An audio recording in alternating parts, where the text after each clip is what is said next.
en relación a, pues a la vida de uno, en relación a lo que uno hace y a lo que uno deja de hacer. Como dicen por ahí, que no hay peor ciego que el que no quiere ver. No. Es aquel que puede tener la verdad enfrente de sí mismo y negarla, que puede tener la realidad enfrente de sí mismo y no aceptarla. Y eso obviamente, hermanos, que trae consecuencias que son graves. El ser humano puede aceptar, puede creer lo que quiera, y aún también puede rechazar lo que quiera. Tiene su derecho, porque Dios no obliga a nadie, hermanos, a creer en Él. Dios instruye, Dios suplica, Dios ruega, pero Él no se impone, hermanos, de una forma autoritativa. Sin embargo, como le digo, toda persona, todo ser humano tiene el derecho de elegir qué hacer y qué no hacer, qué aceptar y qué no aceptar, qué creer y qué no creer. En sí, el ser humano a veces lo que hace es creer lo que él quiere creer. Así de simple. El ser humano decide qué creer y qué no creer. Pero es obvio, hermanos, que trae consecuencias esto, y que si en realidad evaluara las pérdidas que puede sufrir a consecuencia de su incredulidad, créalo que lo pensaría más de 2 veces antes de rechazar la verdad de nuestro Dios. Nuestro tema para esta mañana, hermanos, son las pérdidas de nuestra incredulidad, y más que todo hacia nuestro Dios. En Marcos capítulo 6, versículo del 1 al 6, hermanos. Marcos capítulo 6, versículo del 1 al 6, es donde está tomado en cuenta, hermanos, nuestro sermón para esta mañana. Marcos 6, versículo del 1 al 6, dice la Escritura: salió Jesús de ahí y vino a su tierra, es decir, hacia Nazaret. Fue donde él se crió, hermanos. Dice: y le seguían sus discípulos. Y llegado al día de reposo, comenzó a enseñar en la sinagoga. Y muchos, oyéndole, se admiraban y decían: ¿de dónde tiene estas cosas? ¿Y qué sabiduría es esta que le es dada? Y los milagros que por sus manos son hechos. ¿No es este el carpintero, hijo de María, hermano de Jacobo, de José, de Judas y de Simón? ¿No están también aquí con nosotros sus hermanas? Y se escandalizaban de él. ¿Qué? Una forma negativa. Mas Jesús les decía: no hay profeta sin honra, sino en su propia tierra. Es decir, el único lugar en donde un profeta, hermanos, era deshonrado era en su propia tierra, entre los suyos. No hay profeta sin honra, sino en su propia tierra y entre sus parientes y en su casa.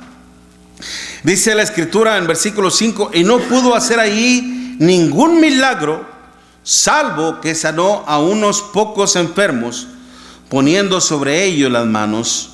Y estaba asombrado, ¿quién? Nuestro Señor Jesucristo. Y estaba asombrado de la incredulidad de ellos, y recurría a las aldeas de alrededor enseñando. No hay peor ciego que el que no quiere ver, hermanos. Nuestro Señor Jesucristo, hermanos, no solamente tenía esa cualidad, tenía esa capacidad de poder impartir, hermanos, la palabra de nuestro Dios, No era solamente una cuestión, hermano, de tomar el rollo de las Escrituras y hacer lectura misma, sino que también de saberle dar la correcta interpretación a la palabra de nuestro Dios, de saberla trazar, de saberla aplicar, de explicarla, de ilustrarla. Eso era lo que el Señor hacía, hermanos, cuando impartía la enseñanza. Y es por eso que la gente, hermanos, se quedaba anonadada, asombrada, maravillada. Decían: wow, el Señor no era solamente un hombre elocuente, hermanos, en su prédica, en su enseñanza. No era solamente un hombre de fácil palabra, sino que aún más, hermanos, sabía explicar correctamente las Escrituras. Mas sin embargo, su aspecto sencillo, su aspecto muy natural y hasta podríamos decirle algo rústico, algo con sus ropas simples y sencillas. Y es por eso que la gente decía: ¿de dónde pudo este hombre obtener tanta sabiduría? Prácticamente lo ponían al nivel de los rabinos, hermanos, de los maestros de la ley, de los doctores de la ley. Y muy a pesar de que también, hermanos, dice la Escritura que hizo algunos milagros en la región, porque decían en el versículo 2: ¿y qué sabiduría es esta que le es dada, y los milagros que por sus manos son hechos?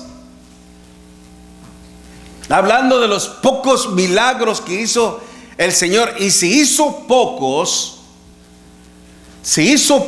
hermanos, fue porque pocos creyeron en Él. Fue porque pocos confiaron en Él. Si la aldea, hermanos, si toda la gente de aquel tiempo realmente hubieran tenido confianza, convicción en la persona del Señor, si muchos enfermos, hermanos, realmente hubieran confiado en el Señor, muchos hubieran sido sanados. Muchos habrían sido librados de su azote, de su enfermedad, y no solamente en una forma se hubieran visto favorecidos solamente en una cuestión de salud física, sino aún también en el aspecto moral. Muchos se hubieran convertido a nuestro Dios. Muchos hubieran alcanzado el perdón de sus pecados. Como aquella mujer, hermanos, la cual entró en la casa de aquel fariseo. ¿Se acuerdan? Que sin ser invitada, entró a la casa de aquel fariseo y le empezó a enjugar los pies con sus lágrimas, con sus cabellos. Y aquel hombre decía de una forma sarcástica, irónica, burlona: si este fuera profeta, supiera qué mujer, qué tipo de mujer lo está tocando.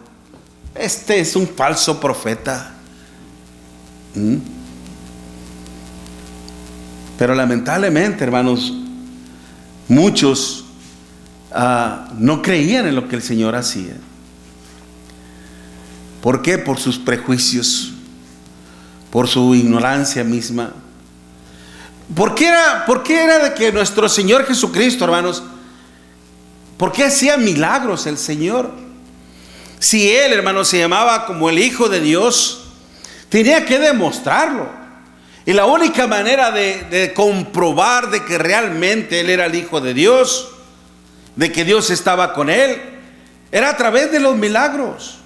De hecho, mismo el apóstol Pablo, hermanos, nos dice que los milagros eran precisamente para los incrédulos. Allá en 1 de Corintios capítulo 14 y en el versículo 22, 1 de Corintios capítulo 14, versículo 22 dice así: así que las lenguas son por señal. Acordémonos que las lenguas es el hablar en un idioma sin que uno lo haya aprendido. Así que las lenguas son por señal, no a los creyentes, sino a los incrédulos. Pero la profecía, no a los incrédulos, sino a los creyentes. La profecía, hermanos, es la instrucción, es la enseñanza básica, ¿ok? Que es para la iglesia. Pero como el don de lenguas, hermanos, era una señal del poder del Espíritu Santo, eso era para los incrédulos. Es por eso que nuestro Señor Jesucristo hacía milagros, hermanos, para que la gente realmente se persuadiera, se convenciera de que en el Señor, hermanos, estaba el poder de nuestro Dios. La idea, hermanos, era precisamente para que la gente creyera en Él, se acercara a Él y a la vez se acercara a su Padre Celestial. Y si les impartía enseñanza, ¿cómo es que viene la fe? Nuevamente, la fe viene por el oír y el oír por la palabra de Dios. Es dos elementos importantes: la instrucción, la enseñanza y los milagros. ¿Okay? Mas aún así, hermanos, muchos no creyeron, como lo que pasó con la gente de Nazaret, que por su incredulidad, hermanos, lamentablemente no todos fueron bendecidos por nuestro Dios, porque al mostrar el poder del Señor, hermanos, la gente era favorecida, era bendecida por el Señor.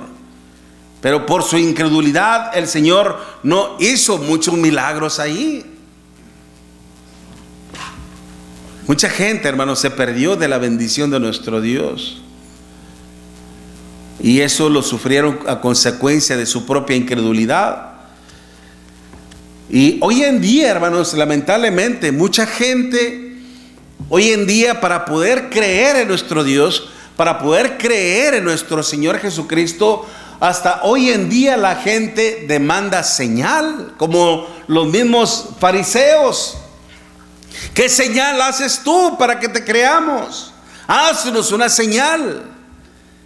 Si el Señor, hermanos, ahí no les hizo un milagro directo, hermanos, era porque sabía que ni aún viendo, como pasó en el caso de los de Nazaret, ni aún viendo iban a creer.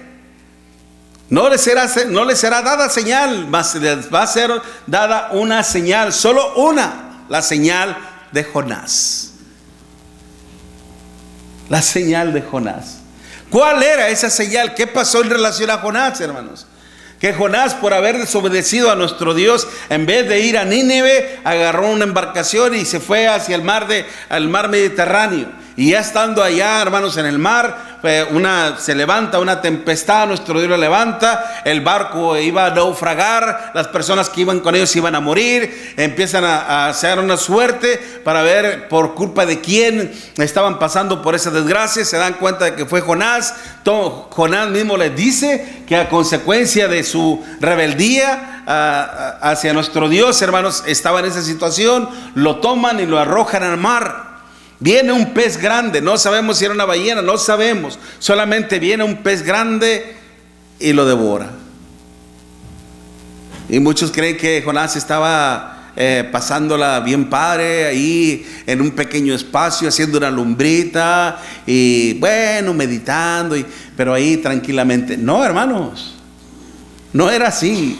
Jonás empezó a ser digerido por los ácidos úricos del mismo animal, que lentamente iba a empezar a ser digerido.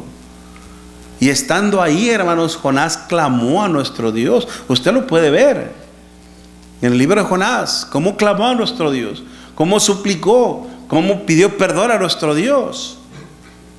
Y Dios le oyó, hermanos, aún estando en el vientre del pez. Dios le oyó, y es por eso que el pez se acerca, hermanos, y lo bota, lo arroja. Es decir, habla de la muerte, la sepultura y la resurrección.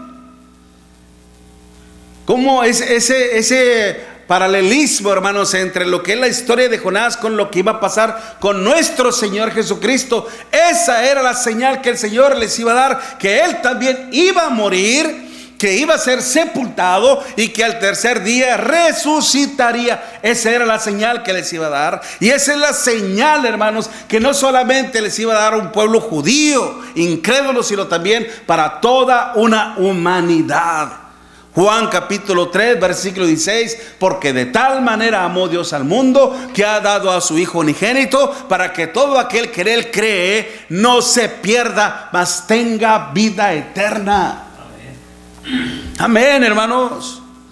Si nuestro Dios envió a su Hijo precisamente, hermanos, estando en la humanidad e hizo muchos milagros, fue precisamente para que todo mundo se persuadiera, se convenciera de quién es el Hijo de Dios. ¿Por qué entonces demandar ahora nuevos milagros? ¿Por qué el ser humano quiere ver nuevas señales? Nuevos milagros. ¿Acaso los milagros que hizo nuestro Señor Jesucristo no son más que suficientes para creer que Él es el Hijo de Dios y para que creyendo tengamos vida eterna? ¿Qué es lo que dice, hermanos? El mismo apóstol Juan, allá en Juan capítulo 20, hizo además Jesús muchas otras cosas. Juan capítulo 20, versículo 30. Juan 20, versículo 30. Hizo además Jesús muchas otras señales en presencia de sus discípulos, las cuales no están escritas en este libro. Pero estas que se han escrito, o sea, las que escribió Juan, las que narró Juan, pero estas que se han escrito, para que creáis, más bien, que Jesús es el Cristo, el Hijo de Dios, y para que creyendo, ¿qué dice la Escritura, hermanos? Tengáis vida en su nombre. Es decir, que los milagros y prodigios que hizo el Señor, hermanos, no deben de ser más que suficientes para creer en Él. No necesitamos ver más milagros. Oye, aunque hoy en día se presume de que hubo un milagro y que que el otro. Hermanos, cuando se habla de un milagro, otra vez repito y recalco, es un acto sobrenatural en donde nadie interviene, ni la ciencia, ni la medicina, ni la química, ni la tecnología, ni el hombre. No interviene nada ni nadie. Solo el poder de Dios. Porque solo Dios puede hacer un milagro. Y su Hijo lo hizo porque el poder de Dios estaba en Él. Por algo el Señor, hermanos, cuando Él vino a este mundo, es por eso que se hizo semejante a los hombres. Y estando en la condición de hombre se humilló a sí mismo. Pero cuando la Escritura dice, hermanos, que se despojó, esa palabra que vemos allá en Filipenses capítulo 2, versículo 5. Filipenses capítulo 2, versículo 5. Haya pues en vosotros este sentir que hubo también en Cristo Jesús, el cual siendo en forma de Dios, no estimó el ser igual a Dios como cosa que aferrarse, sino que se despojó a sí mismo. Esa palabra, hermanos, despojarse, que en el griego es ekenosen, implica se vació. ¿Se imagina, mi hermanita? Ahora, si preguntamos, ¿de qué se vació? Como un vaso que está repleto con agua y usted lo agarra y lo vacía, queda hueco, no hay nada. Es decir, que el Señor, hermanos, vino a ser semejante a usted y a mí, siendo totalmente humano. Se vació, se desprendió de su deidad. Nunca dejó de ser hijo de Dios. Su identidad nunca la perdió, pero ese poder, el poder de una deidad, se vació de ella. Es por eso que nuestro Señor Jesucristo, que cuando fue bautizado, mi hermano, se oyó una voz del cielo que decía: este es mi Hijo amado, en quien tengo toda complacencia. Y luego, ¿quién vino? El Espíritu Santo. Y es por eso que las obras que Él hacía, lo hacía por el Espíritu Santo. El poder del Espíritu Santo estaba en Él. Y es por eso que Él tenía el poder para hacer todas estas señales y prodigios y milagros. Pero Él también dependió de nuestro Dios, al igual que usted y yo. Él también creyó en el poder de nuestro Dios, hermanos. Por algo el Señor nos dice, el Espíritu Santo mismo nos dice allá en Hebreos capítulo 5, versículo 7 en adelante. Y Cristo en los días de su carne ofreciendo ruegos y súplicas con gran clamor y lágrimas, fue oído. Aquel que le podía librar de la muerte, dice. Okay. Aquel que le podía librar de la muerte fue oído a causa de su temor reverente. Clamaba a su Padre porque dependía por completo de su Padre celestial. Por eso, hermanos, ahora en día lamentablemente la gente quiere ver nuevas señales, nuevos milagros, pero los que están aquí son más que suficientes. Pero no hay peor ciego que el que no quiere ver. Y no solamente puede pasar en un mundo religioso, hermanos, sino aún también en nosotros, que aún también en nosotros puede ver convencidos pero no convertidos. Que solamente hemos sido persuadidos, convencidos, pero realmente, hermano, no nos hemos convertido al Señor de corazón. Si en realidad creemos en Dios, hermanos, vamos a hacer la voluntad de nuestro Dios en cualquier circunstancia, en cualquier situación en la que nos encontremos. Vamos a obedecer a nuestro Dios, vamos a permanecer fieles a nuestro Dios. Si no queremos nosotros sufrir ninguna pérdida, hermanos, por nuestra incredulidad, pues tenemos que evitar la desgracia de la incredulidad. Por algo el Espíritu Santo dice en Hebreos capítulo 3, mire, lea conmigo, allá en Hebreos capítulo 3, mirad, dice, que no haya en ninguno de vosotros un corazón malo de incredulidad. Hebreos capítulo 3, versículo 12. Mirad, hermanos, que no haya en ninguno de vosotros corazón malo de incredulidad para apartarse del Dios vivo. Antes exhortaos los unos a los otros cada día, entre tanto que se dice hoy, para que ninguno de vosotros se endurezca por el engaño del pecado. Note una cosa muy importante. El autor de esta carta, hermano, no la sabemos. No sabemos si fue Pablo o Apolos, no lo sabemos, no lo dice. Pero no debe de ser más que suficiente saber que es el Espíritu Santo quien está hablando. Ahora, ¿a quién les está hablando? Ciertamente, hermanos, a un enorme grupo de judíos que se convirtieron al cristianismo. Pero ¿qué estaba pasando con ellos? Muchos de ellos, hermanos, estaban abandonando la voluntad de nuestro Dios. Le estaban dando más prioridad tal vez a la ley, al sacerdocio levítico, al sacerdocio de Aarón, a otras cosas y no al Señor. Y es por eso que dice, mirad, hermanos, que no haya en ninguno de vosotros un corazón malo de incredulidad para apartarse del Dios vivo. Y eso puede pasar aún entre el pueblo, hermanos. Por eso es muy importante que usted y yo sepamos, hermanos.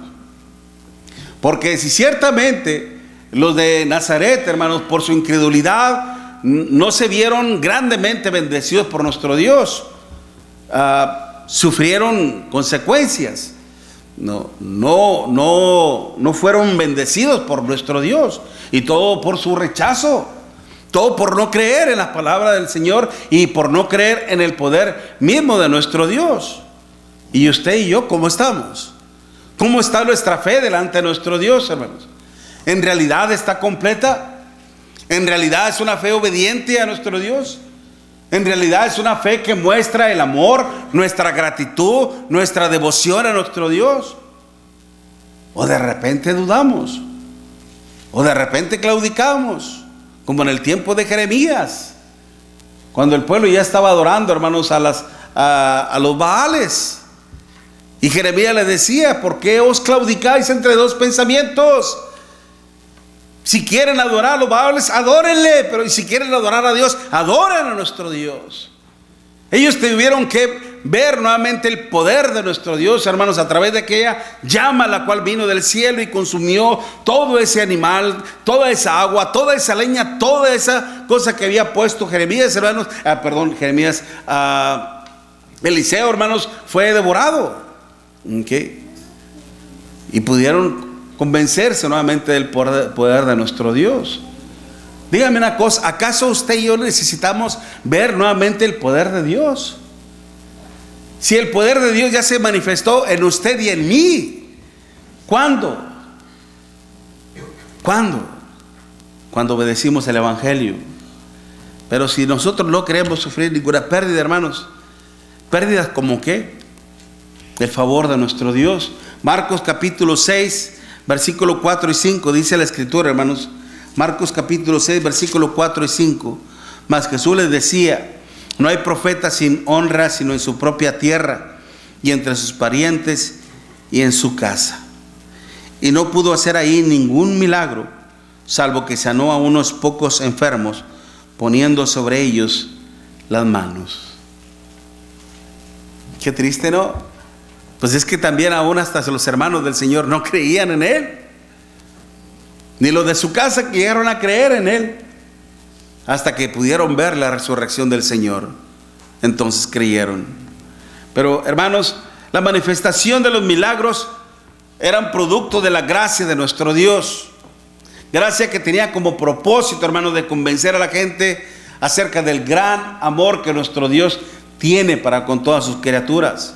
Recordemos, hermanos, que el mismo apóstol Pablo, como les decía, que los milagros son para los incrédulos, para que vean el poder de nuestro Dios y se persuadan y se convenzan. Pero tristemente los habitantes de Nazaret, hermanos, perdieron la oportunidad de alcanzar o de verse favorecidos por el poder de nuestro Dios, por su propia incredulidad. Muchos enfermos no fueron sanados. Muchos que estaban mal delante de nuestro Dios no pudieron reconciliarse.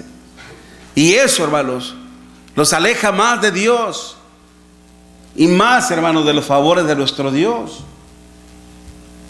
Y pueden llevar una vida de desgracia, de desdicha, de desolación, como hoy, que la gente, hermanos, puede estar sufriendo por una cuestión patológica de enfermedad, y aún así se le habla y no quiere acercarse a Dios, o no quiere abrir su corazón a la palabra de nuestro Dios. Pueden estar pasando por problemas familiares, problemas con los hijos, de rebeldía, de adicciones, de vicios, y aún así, viendo cómo su hogar se está desmoronando, no quieren saber de Dios. Pueden ver cómo su matrimonio se está destruyendo y aún así no quieren acercarse a Dios. No hay peor ciego que el que no quiere ver. Así de simple. ¿Por qué? ¿Por qué? Y no solamente estoy hablando de gente incrédula, hermanos, aún hasta cristianos, lamentablemente. Duele, sí, duele. Por supuesto, y duele mucho, hermanos. Pero si usted cree que no le duele a nuestro Dios, cuando vio Dios que la maldad de los hombres era mucha en la tierra, que todo pensamiento, que todas las intenciones del corazón del hombre era de continuo solamente el mal, dice la Escritura, y le dolió a Dios en su corazón. Si a Dios le duele, pues a nosotros más también. Hoy en día, hermanos, por eso consideremos las pérdidas que puede ocasionar la incredulidad en nuestras vidas, hermanos. Perder el favor de Dios, perder el bienestar de nuestro Dios. Y sobre todo, hermanos, perder la bendición. Porque miren lo que vemos también como segundo punto, la pérdida de nuestra sanidad espiritual. Ahí en Marcos capítulo 6, versículo 5, no pudo hacer ahí ningún milagro, salvo que sanó a unos pocos enfermos poniendo sobre ellos las manos. ¿Okay? Los milagros de nuestro Dios, hermanos, no solamente era la manifestación del favor y de la misericordia de nuestro Dios, también representaba la sanidad de muchos enfermos, librándolos de la muerte. ¿Okay? ¿Cuántos quisiéramos hoy en día de nosotros no estar luchando, padeciendo por la enfermedad? Acabamos de pasar, hermanos, una pandemia terrible, en donde empezamos a ver cómo mucha gente empezaba a morir, y no solamente gente del mundo, sino aún hasta hermanos nuestros en la fe. Y mucha gente que decía, no, Dios me va a salvar, porque yo soy un hombre temeroso de Dios, yo soy un hombre que sirve a nuestro Dios, a mí no me va a tocar. Pues ándele también. Y mucha gente religiosa también murió. Es que, hermanos, esta no era una cuestión de fe, es una cuestión de sanidad. Cuando empezamos a ver todo eso y que salió la vacuna, hasta muchos dudaban, no querían ponérsela. No, que porque te van a poner un microchip, que es para que el gobierno te detecte y tantas cosas más, hermanos. Hasta que nos vimos en la realidad. Tuvimos que confiar en la providencia de Dios, porque eso era parte de la providencia de Dios. El resultado, hermanos, ¿cómo le podría decir? La sanidad que Dios estaba proveyendo. Lo mismo en el aspecto espiritual, hermanos. La única sanación para nuestra alma es la sangre preciosa de Cristo, la que es como de un cordero sin mancha, sin contaminación. Es la que puede limpiar ahora nuestra alma. Ahora la sanidad implica que es interna. Ciertamente el Señor hizo muchos milagros, hermanos, y sanaba a la gente, pero también les daba el perdón de sus pecados, como aquella mujer adúltera, cuando le dijo a aquel fariseo: al que ama más, más se le perdona. Y luego le dijo a aquella mujer: mujer, tus pecados te son perdonados. La gente, hermano, no supo aprovechar. Sobre todo estas personas de Nazaret perdieron la oportunidad de tener más que todo un acercamiento con nuestro Dios. Perdieron la oportunidad, hermano, de verse bendecidos por nuestro Dios. El Señor decía: venid a mí todos los que estáis trabajados y cargados, y yo os haré descansar. Llevad mi yugo sobre vosotros y aprended de mí, que soy manso y humilde de corazón, y hallaréis ¿qué? Descanso para vuestras almas, porque mi yugo es fácil y ligera mi carga. Ese era lo que el Señor también venía ofreciendo, hermanos, la paz interna. Pero lamentablemente muchos la rechazaron, hermanos. Por eso usted y yo somos el resultado de un milagro de parte de nuestro Dios. Efesios capítulo 2 versículo 1: y Él os dio vida a vosotros cuando estabais muertos en vuestros delitos y pecados. El Señor, hermanos, sanó nuestra alma de todo pecado cuando una vez obedecimos a ella. Primera de Pedro capítulo 1 versículo 21 o 22, cuando dice el apóstol Pedro estas palabras: vosotros también, dice, habiendo purificado vuestras almas por la obediencia a la verdad. La obediencia a la verdad, que es el evangelio mismo. Hemos resucitado de entre los muertos. Usted y yo somos un milagro de Dios. Pero la gente, hermanos, no lo ve. Y si usted le dice eso, que usted es un milagro de Dios, se va a burlar. Pobrecito ingenuo, no va a querer ver. Mas sin embargo, si el poder de Dios, hermanos, se ha manifestado en nosotros, es para que andemos precisamente una vida en temor.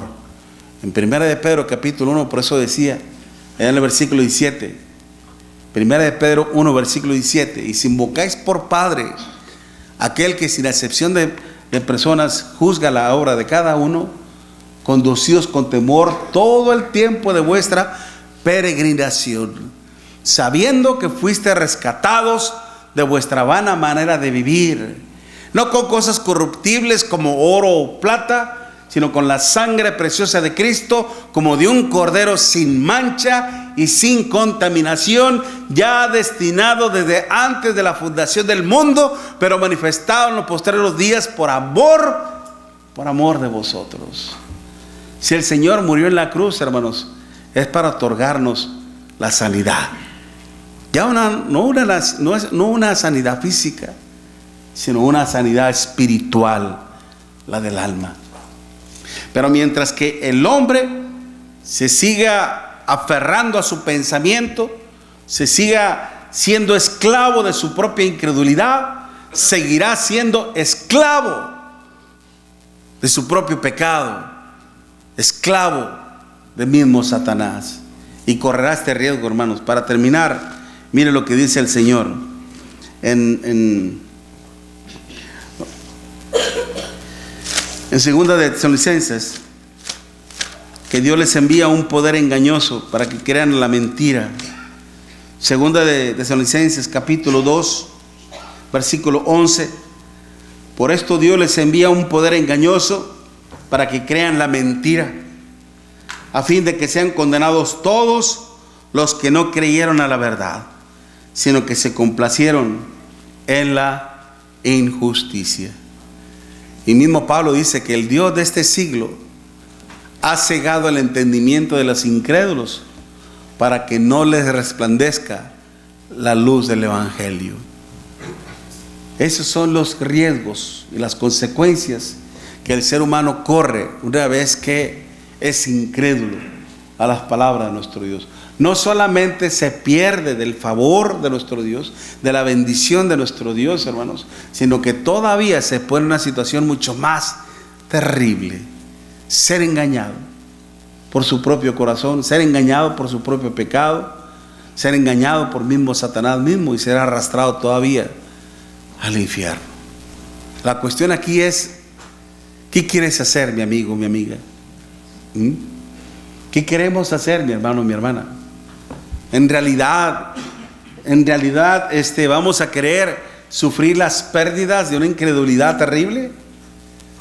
En realidad necesitamos ver una nueva resurrección de Lázaro, una nueva señal.